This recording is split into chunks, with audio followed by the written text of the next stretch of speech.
This video is brought to you by Mark Wahlberg's arms being wider than his head. Are his arms really big or is his head really small? Who knows?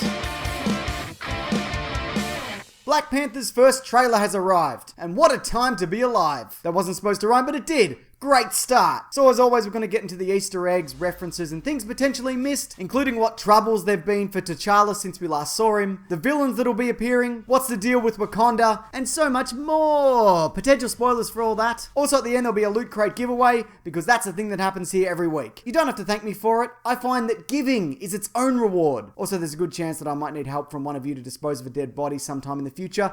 But hey, we'll cross that bridge when we inevitably come to it. If you haven't seen Captain America Civil War, which, let's be honest, if you're watching this you probably have, then quick update if you're unfamiliar with what transpired there. Black Panther was introduced in that film, real name T'Challa, as played by Chadwick Boseman. Whilst attending the UN summit to discuss the Sokovia Accords, which basically were a set of rules that outlaw superheroes flying into foreign countries and punching terrorists to death, T'Challa's father was killed in an orchestrated explosion that framed one Bucky Barnes as the perpetrator. Angered to the point of being quite angry, T'Challa donned the mantle of the Black Panther. I mean, he probably already was the Black Panther, so he continued to don the mantle of the Black Panther and gave chase to Bucky in order for him to answer for his crimes. Unsuccessful in being able to beat him to death due to interference from the bloody government, typical, T'Challa then learned the truth of the situation. Bucky escapes and then they have another punch up and I can't remember what happens after that, but he probably gets away. And then also the thing at the airport happens and another punch up takes place there. And then after that, that's when I think that he learns about the fact that it was Zemo who orchestrated the attack, not Bucky. So when face to face with his father's killer, he stops Zemo from shooting himself, realizing that vengeance is not the way. Not for a man dressed in a cat costume. He then decides to help Bucky rid himself of all his Hydra brainwashing, cryogenically freezing him in Wakanda, because that's a problem for another movie. Black Panther the film takes place fairly closely to the events of Civil War. Due to the death of his father, T'Challa is now king of Wakanda, and he's not like, I hate being the king. He can't wait to be king. But other forces inside Wakanda can't wait for him not to be king, as multiple factions want to take the crown from him. The mantle of the Black Panther is something that gets passed down generation to generation. Like that thing you got from your grandparents that you're terrified you're going to lose, so you never wear it. Might be like a watch or a necklace or something. I don't know, you know what it is. King T'Chaka was a former Black Panther himself, and I think there's a very real possibility that he'll be making a reappearance in this film. There's a sequence in the trailer where a group of soldiers are confronted by the Black Panther, and there's a bit of a bloody punch-up, which is mostly him doing the punching. All the soldiers have older communication devices and cars, which doesn't necessarily mean anything, but the suit though seems to be the exact one from Civil War. Later in the trailer, we get another close look at Black Panther in the present day, and it's very evident that it's an altered outfit. It's a sleeker design and the mask has like different silver vibranium lining. Look, maybe this part isn't in the past, but at the very least, there'll be a couple of different suits in the film. Now, it's actually made of a vibranium weave, the same material that Captain America's shield is made from. It's bulletproof, bomb-proof, electricity-proof, no wait it's not, and has retractable claws. It's probably got a bunch of other abilities in the movie that we haven't seen yet, like night vision, and it's probably designed that you can pee in it because it looks real difficult to get in and out of. You know, the question I get asked most often is, Tony, how do you go to the bathroom in the suit? Just like that. The thing is though, T'Challa is very dangerous without it. The comic book version of him has enhanced sensors and speed and whatnot, and it looks like the movie version is the same. He's at least as fast as Captain America, can catch an arrow out of midair, and is quite comfortable taking a beating from an enhanced man with a metal arm who has beautiful hair. Traditionally, his abilities are due to a special herb that connects him to the Wakandan Panther god, and it looks like we'll be getting a spin on that here. Apparently in this moment, they're mixing a brew that contains trace amounts of vibranium in the soil that will enhance his abilities. But apparently they aren't calling it magic. There's only one magic guy in the MCU, and even the other magic guy isn't even a real magic guy. Apparently. I want to talk about Wakanda though. I like the take on it in this movie. You know how this city presents itself as just, you know, your bog standard African nation, but that's all a front in order to protect its secrets. Potentially magic, but don't call it magic, but at the very least, advanced technology and stores of vibranium. So while it also appears to be known as El Dorado, there looks to be some confusion of what it is in this universe, as it's not gold that can be found there, but vibranium, a much more valuable metal. Captain America's shield was thought to be some of the last of it until Ultron Ultron purchased a stack of it from Klaue in Age of Ultron to build his new body, which ended up being the Vision. In the comics, it's found specifically in Wakanda, and I think there's also some in the North or South Pole, I can't remember. But anyway, the reason it's there because thousands of years in the past, a meteor of it crash landed there. That means that yes, there is a finite amount, but there's still a shit ton more of it there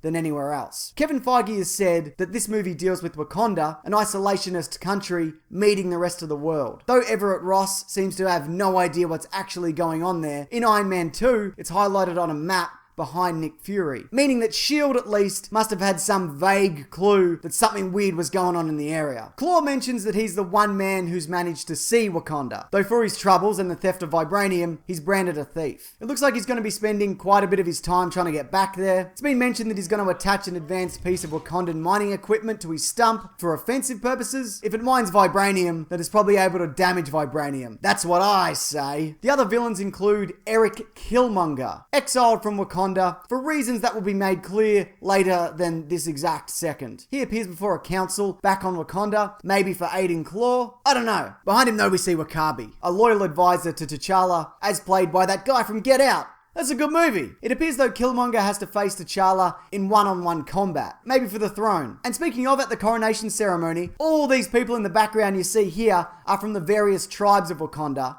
which I'll get to in a minute. Though they are united for this event and against the outside world, there's apparently great unrest in the community itself. This ceremony is being led by Forrest Whitaker's Zuri, a spiritual and religious figure. He's apparently going to be a major tie-back between T'Chaka and T'Challa, and acts as this movie's kinda Obi-Wan Kenobi, which means he's probably going to die. A couple of the tribes we'll be seeing are the River Tribe and the Mountain Tribe. The Mountain Tribe is led by M'Baku, or Man-Ape. Man-Ape is one of Black Panther's significant rivals, second only to him in hand-to-hand fighting skills and techniques, and probably kicks also. He possesses enhanced abilities that are equal to that of the mystical Wakandan white gorilla, which I'd imagine is pretty good. I mean, you wouldn't take on the abilities of something if it was worse than your own abilities, presumably. He got his powers by consuming the flesh of a sacred white gorilla and bathing in white gorilla blood. Okay, doesn't really seem worth it, but righto. The Dora Milaje also return. I say return because we got a brief appearance by them in Civil War. You might remember this scene.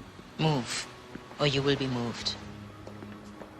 As entertaining as that would be. That's Ayo, who will again be popping up in Black Panther. The Dora Milaje serve as highly trained bodyguards to the King of Wakanda. They also act as peacekeepers and hail from various tribes. They're also potential wives for the Black Panther. The idea, I guess, being that you get two highly trained and gifted fighters to have a kid, and then that kid will probably turn out the same way. For example, I'd imagine that someone like Chuck Norris has very dangerous and bearded children, like his son Mike Norris. Yeah, alright, he's not... Okay. What about his other son, Eric Norris? Right, yeah, so these aren't good examples.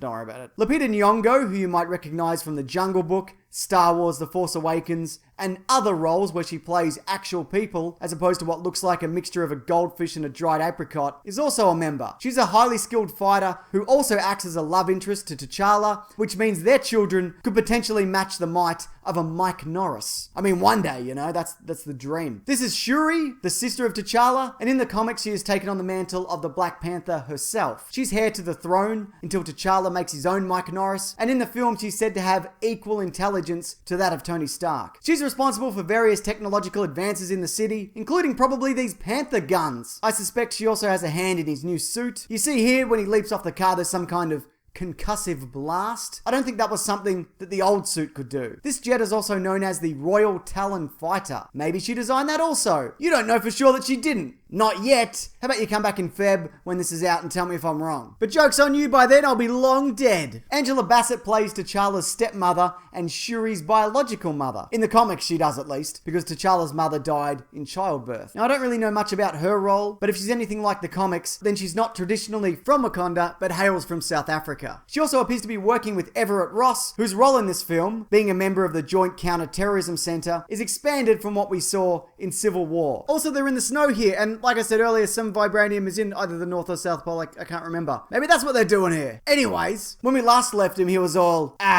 we got you, Zemo. We foiled all your plans for a Captain America Civil War. And Zemo was all, did you really? And then he was like, oh shit. Maybe we didn't. Alright, here's the winner of last week's Loot Crate. If you are that person, just private message me these details, and it's all yours. As long as you also clear some space in your deep freeze, you know, just in case. And if you want to win next week's box, just leave any comment below, maybe on what you thought of the Black Panther trailer. Also, my latest episode of Caravan of Garbage is out. That's the series that's released every Tuesday, where we play something good, but more likely, something crap. This Tuesday's episode will be Spider-Man related, leading up to Homecoming, but last week's was a really fun and terrible PlayStation licensed version of The Mummy from 1999. Here's a clip. Ugh. Look at the head on him. Wow. Look at his head. Oh, man. Look, oh no! Graphics-wise, this is one of the worst things that's ever happened, I feel. He looks okay. No. He looks better. Just by comparison, I guess, but for reals, no. That's linked below along with my podcast, The Weekly Planet, which is out every Monday, and we always talk movies and comics and TV shows. And I tell you this, it's more fun than a punch to the side of the head. That I can guarantee. But thanks for watching this. I appreciate it. Take care.